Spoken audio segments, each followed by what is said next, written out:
안녕 얘들아, 황쌤이에요. 우리가 왜 이렇게 만나게 됐지? 맞아. 이번 주 학원 휴원입니다. 이 말을 들으면서 너무 좋아하지 마세요.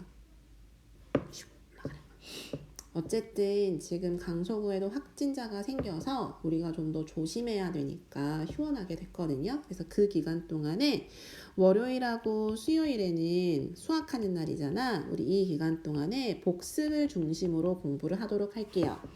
6학년 1학기 진도에 대해서 우리가 지금까지 5단원까지 공부했거든요. 그런데 월요일에는 1, 2단원, 그리고 수요일에는 3, 4단원을 복습해서 한 번 더 기억하고 공부할 수 있도록 하겠습니다. 방법은 이제 연달아서 두 가지로 할 건데 선생님이 이렇게 복습 개념 강의를 보내줄 거예요. 그럼 이 복습 개념을 가지고 있는 노트에다가 어떻게 해야 돼? 정리하면서 들으세요. 길지 않을 거예요. 그리고 나서 개념 시험은 볼 수 없지만 복습 시험은 볼 수 있습니다. 두 가지가 있어요. 첫 번째, 카톡에 링크를 들어가면 카톡 링크 우리 수학 매스 있잖아요. 이렇게 가지고 있는 거 알지? 그래서 카톡 링크 들어가서 각자 출제된 시험지 눌러가지고 보면 되는데 이번에 25문제입니다. 1, 2단원 복습이고 어렵지 않은 문제이기 때문에 보시면 돼요. 그리고 두 번째 방법은 카톡이 안 되는 친구들이 있어요. 그래서 문자로 링크를 이미 보내줬거든요. 그래서 문자 링크를 이용해서 마찬가지 방법으로 보시면 돼요. 25문제. 오답 클리닝은 100점이 완료입니다. 오답 클리닉까지 하면 100점으로 무조건 완료하셔야 돼요. 이유는요, 아까도 말했지만 난이도가 낮아요. 그래서 되도록이면 1차에 몇 점을 받자, 100점을 받자. 그래서 오답을 하지 않도록. 그럼 우리 이제 바로 시작해 볼게. 우리 6학년 1학기 단원의 1단원은 뭐였을까? 1단원의 제목 생각해봐. 그렇지. 무슨 수? 분수. 자연수였으면 좋겠지만 분수예요. 분수에 어떤 거? 나눗셈에 대한 거예요. 잘 기억하셨어요? 분수의 나눗셈이라고 하는 건 이제 기억이 나야 될 게 좀 빨리 계산을 하다 보면은 분수의 나눗셈은 곱셈으로 바꿔줄 수 있고 뒤에 있는 분수는 역수로 바뀐다. 이런 거 기억났으면 좋겠지? 그런데 예시 문제를 살짝 들어가지고 몇 개 풀어볼 건데 첫 번째는 자연수 나누기 자연수입니다. 자연수 나누기 자연수가 예를 들어서 20 나누기 4 같은 경우에는 바로 뚝 나누어 떨어지지. 몇으로 나누어 떨어지죠? 5로 나누어 떨어지죠. 그런데 20 나누기 4라고 하는 자연수를 우리는 분수처럼 바꿔줄 수 있어요. 어떻게 바꿔주냐면 뒤에 있는 4라고 하는 게 우리 무슨 수예요?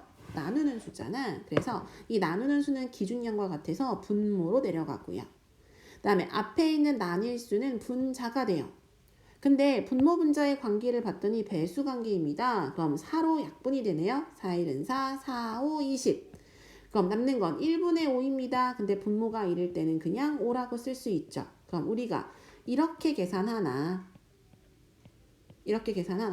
분수로 바꿔서 계산하나 답이 어떻다는 걸 알 수 있어? 같다는 걸 알 수 있습니다. 그래서 자연수의 나눗셈이지만 나누어 떨어지지 않는 것 같은 경우에는 분수로 이렇게 5 나누기 3은 3분의 5로 쓸 수 있죠. 가분수니까 가분수는 대분수로도 바꿔줄 수 있어요. 1과 3분의 2로 바꿔줄 수 있죠. 혹은 이런 것도 있을 수 있어요. 3 나누기 4는요, 선생님. 그럼 얘는 몇 분의 몇이에요? 4분의 3 이렇게 쓸 수 있다는 거지. 자, 두 번째. 이번에는 분수 나누기 자연수입니다. 분수 나누기 자연수인데 이 분수가 그냥 대분수 빼고요. 가분수일 수도 있고 진분수일 수도 있어. 그런데 이걸로 한번 가볼까? 3분의 4. 3분의 4 나누기 2는 어떻게 해요? 다른 방법 말고 우리는 좀 빠르게 푸는 방법으로 한번 복습해 볼게요. 앞에 있는 나뉠 수인 분수는 그대로 두세요. 그런데 나누기라고 하는 걸 뭘로 바꿔줄 수 있지? 곱하기로 바꿔줄 수 있죠. 이 과정을 증명하는 건 수업 시간에 공부를 했고 지금은 빠르게 계산하는 방법으로 한번 보고 있어요. 곱하기로 바꿔주게 되면 뒤에 있는 숫자는 가만히 있지 못하죠. 자연수 2였지만 이 자연수 2가 무슨 수가 된다? 그렇지, 역수가 됩니다. 연수? 아니에요. 역수예요. 그래서 2의 역수는 그렇지 2분의 1이 됩니다. 근데 이렇게 해놨더니 우리 약분이 되는 것들이 있어요. 어떻게? 뭐하고 뭐 사이에? 분모와 누구 사이에? 분자 사이에 뭐가 가능하다? 약분이 가능합니다. 배수관계에 있는 것은. 그럼 보면 4하고 2가 되죠. 1은 2, 2는 4. 그럼 남는 거 곱해주면 돼요. 자, 3하고 1 남았는데 곱해야 돼요. 3, 1은 3분의 1은 2. 그래서 몇 분의 몇이 됐어? 3분의 2가 됐죠. 다음에 세 번째. 이번에는 대분수 나누기 자연수예요. 대분수 나누기 자연수의 대표적인 예로 3과 3분의 1 나누기 5입니다. 내가 이거 그때 수업 시간에도 강조했어요. 반드시 계산하기 위해서 반드시 대분수는 무슨 분수로 기억해내? 그렇지. 가분수로 뭐 해야 된다? 바꿔야 한다. 까먹지 마세요. 대분수는 무슨 분수로? 가분수로. 그럼 3과 3분의 1이라고 하는 것은 3, 3은 9네요. 그럼 9에 분자 1 더해주니까 분자는 10. 그래서 얼마나? 어떻게 되지? 3분의 10이 됩니다. 그럼 3분의 10 나누기 5 앞에 했던 방법과 이제 같죠? 그럼 3분의 10 나누기를 곱하기로 5는 역수로 5분의 1. 그러면 약분되는 거 10하고 5가 돼요. 5, 1은 5, 5, 2, 10. 3, 1은 분모는 3분의 1은 2. 끝. 아까랑 답이 똑같네. 그 다음에 이번에는 어떤 거 해볼까? 분수 나누기 분수 한번 해볼까요? 제가 예시를 좀 찾고 있는데 우리가 사용했던 교재에서는 분수 나누기 분수는 없으니까 만들어보자. 분수 나누기 분수. 자, 분수 나누기 분수의 대표적인 거 만들어 보면 돼요. 3분의 2 나누기 5분의 4 해볼게요. 그럼 앞에 나뉠 수는 그대로 둬요. 나누기는 뭘로 바뀐다? 곱하기. 그럼 뒤에 있는 숫자 분수는 무슨 수가 되죠? 역수. 그럼 몇 분의 몇이 되지? 그렇지. 4분의 5가 되죠. 약분되네요. 1은 2, 2는 4. 그럼 곱해줄 수 있죠. 3이 6분의 1, 5는 5. 이렇게 계산해 주는 게 분수의 나눗셈. 자, 1단원에 대한 복습은 이렇게 할게요. 노트에 정리해 가면서 꼭 써주셔야 됩니다. 그 다음에 두 번째는 2단원. 자, 2단원은 너희들이 그렇게 어려워하지 않았던 거야. 단, 헷갈려 했지. 2단원이 바로 뭐였지?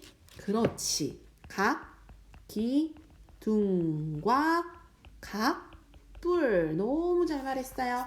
자, 각기둥과 각뿔은 어려운 게 아니에요. 그런데 구분하는 게 중요하죠. 이 두 개를 뭐 하는 게 중요하다? 구분하는 게 중요하고 구분하면서 구하라고 하는 것들이 있었어. 첫 번째, 면의 수. 두 번째, 꼭지점의 수. 다음에 세 번째, 모서리 수. 그리고 마지막 무엇을 찾는 게 나오죠?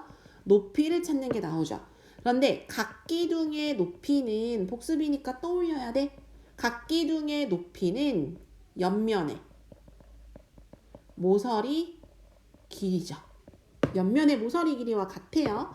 그 다음에 각뿔의 높이는요. 조금 달라요. 자, 예를 들어서 만약에 사각뿔이 있었습니다. 그럼 사각뿔이라고 하는 건 밑면의 모양이 직사각형이면서 자, 각뿔의 꼭지점이 하나고 각뿔의 꼭지점에다가 선을 다 이어주게 되면 원래 점선 표시해야 되는데 선생님이 점선 표시 안 한 거 파란색으로 다시 보여줄게. 보이지 않는 곳은 점선 표시를 해야 되죠. 기억나니? 이게 점선이에요. 꼭지점은 하나, 둘, 셋, 네 개의 각뿔의 꼭지점 하나 해서 5개가 있네요. 그럼 여기에서 높이가 어디예요? 밑면에서 각뿔의 꼭지점하고 수직으로 만나는 선이 있으면 이 수직으로 만나는 이 선의 길이가 바로 뭐가 된다? 이 길이가 높이가 되죠. 자를 이용해서 측정하는 방법을 우리는 공부를 했었죠. 그리고 이렇게 보이지 않는 곳은 점선을 이용해서 그려주는 걸 우리가 무슨 도라고 하고 겨냥도라고 하고 펼쳐진 건 전개도라고 하죠. 그럼 여기 이제 각뿔을 먼저 했으니까 이거부터 확인해 볼게요. 각뿔에서 꼭지점과 꼭지점 사이를 모서리라고 해요. 그 다음에 얘는 특별히 각불의 꼭지점이라고 하고요. 그 다음에 요거 꼭지점이죠. 그 다음에 아래 선생님이 빗금치고 있는 거 바로 이게 밑면. 그 다음에 표시하지 않았지만 요게 바로 무슨 면이에요? 이렇게만 표시할게요. 이게 바로 옆면. 자, 기억해내자. 우리가 이름을 만들 때, 이름을 지을 때 각불 먼저 지금 자연스럽게 공부를 시작했어요. 각불의 각각의 명칭이 다음과 같습니다. 근데 각불의 이름은요, 밑면에 이름에 수에다가 뭘 붙여주죠? 뿔. 그럼 얘는 그래서 무슨 뿔이야? 밑면이 사각형이잖아요. 직사각형. 근데 직이란 걸 빼고요. 그래서 사각뿔. 왜냐하면 각이 있으니까. 그래서 밑면의 이름에다가 이름의 수에다가 뿌리를 붙여주면 그게 바로 각불의 뭐가 된다? 이름이 됩니다. 됐니? 그럼 여기서 이제 두 번째 뭐 할지 알지? 이번에는 모서리수예요. 전체 모서리수. 마찬가지로 밑면의 수에 이거 가지고 하죠. 밑면의 수에다가 모서리 전체 숫자는요. 곱하기 몇 하면 되지? 2 하면 되죠. 그럼 방금 했던 거 밑면의 모양이 사각형이야. 그럼 4네요. 곱하기 뭐 하면 돼? 2 하면 몇 개예요? 8개. 확인해 봐야 돼. 자, 노란색으로 할게요. 하나, 둘, 셋, 넷, 다섯, 여섯, 일곱, 8개 맞네요. 그 다음에 세 번째. 이번에는 면의 수. 면의 수는요. 밑면의 숫자. 밑면의 수에다가 더하기 뭐 하면 돼요? 더하기 1 하면 돼요. 그럼 얘는 밑면의 수가 뭐였어? 4였지. 거기다 더하기 1 해주면 몇 개? 5개죠. 옆면 4개고요. 그 다음에 밑면 하나밖에 없으니까 5개지. 그런데 이거와 같은 게 바로 무슨 수예요? 꼭지점의 수가 같죠. 밑면의 수에 더하기 1 해주면 그게 바로 전체 꼭지점의 수와 같습니다. 라고 하는 거. 이게 바로 뿔이에요. 자, 근데 여기서 중요한 거 하나 있어요. 자, 각불에서는 옆면의 모양에 대해서 아셔야 돼요. 각불은 옆면의 모양이 다 똑같아요. 무슨 삼각형? 이등변 삼각형으로 동일하게 나옵니다. 다시 한번 각불의 옆면의 모양은 어떤 모양이다? 이등변 삼각형이다. 이렇게 나오지? 이등변 삼각형이라고 하는 건 이쪽 길이가 똑같고 여기 각도가 똑같은 거. 이게 바로 이등변 삼각형. 그럼 자연스럽게 이제 각기둥 들어가네요. 방금 사각형 했으니까 사각형 해볼게요. 자, 밑면의 모양이 사각형이래요. 잘 그려야지. 자, 이게 옆면의 모서리. 대단하지? 노력하고 있어. 촉촉촉촉촉. 이게 무슨 도? 경향도입니다. 그럼 경향도에서 파란색으로 한번 가볼까? 파란색 빗금친 부분이 바로 뭐가 돼? 밑면이 되는데 자, 각기둥은요. 무슨 기둥? 각기둥은 마주보는 두 밑면이 평행하고 땡땡이 되죠. 땡땡이 뭐야? 히읗, 디귿. 그렇지. 합동이 되죠. 똑같아야 된다는 얘기예요.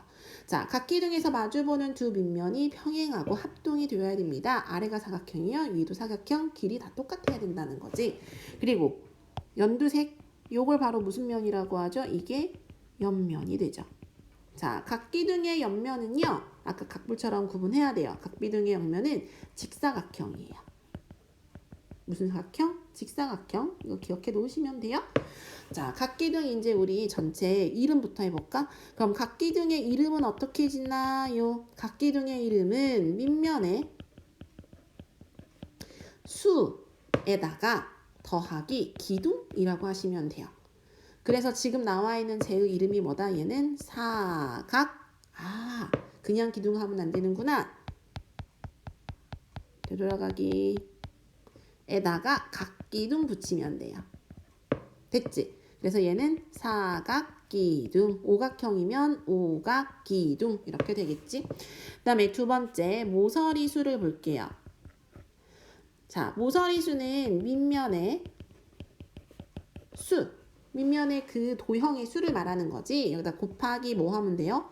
3 하면 돼요. 그럼 얘는 사각기둥이니까 4 곱하기 3 해서 몇 개? 12개입니다. 확인해 볼게요. 노란색. 하나, 둘, 셋, 넷, 다섯, 여섯, 일곱, 여덟, 아홉, 열, 열하나, 12. 맞네요. 그 다음에 세 번째 꼭지점의 수. 꼭지점의 수는 밑면의 수에다가 곱하기 2 해주면 돼요. 그럼 얘는 4 곱하기 2는 8개. 빨간색으로 확인해 볼까? 하나, 둘, 셋, 넷, 다섯, 여섯, 일곱, 여덟. 맞네요. 그래서 이름, 그 다음에 모서리 수, 꼭지점 수까지 했는데 이제 면의 개수를 볼게요. 네 번째 전체 면의 수. 전체 면의 수는 어디에다가? 밑면의 수에다가. 그 밑면의 수가 4였지. 됐어? 더하기 뭐만 하면 돼? 2. 이게 바로 위아래 마주보는 밑면이잖아. 그럼 4 더하기 2는 몇 개다? 면의 수는 6개입니다. 무슨 색 할까? 빨간색? 보게 되면 밑면의 개수는 위아래 마주보고 있으니까 여기랑 여기에서 2개. 그치? 그 다음에 옆면이 몇 개겠어? 하나, 둘, 셋, 넷. 4개. 그래서 2개 더해서 면은 6개. 이렇게 나온다는 얘기죠. 자, 각각의 이름은 어렵지가 않아요. 그럼 여기서 가리키고 있는 것들의 이름은 자, 꼭지점과 꼭지점 사이를 뭐라고 하죠? 얘를 모서리. 그 다음에 옆면의 모서리, 특히나 면과 수직을 이루고 있는 이 옆면의 모서리를 뭐라고 한다? 높이라고 하죠. 그 다음에 이 점을 뭐라고 하고? 그렇지, 이 점을 꼭지점이라고 합니다. 그리고 마주보고 있는 이거를 밑면, 여기를 뭐라고 한다? 밑면이라고 하죠. 밑면이 같지 않으면 각기둥이 아니에요. 옆면이 직사각형이 아니면 같지 않아요. 마주보는 옆면은 또 크기와 모양이 똑같죠.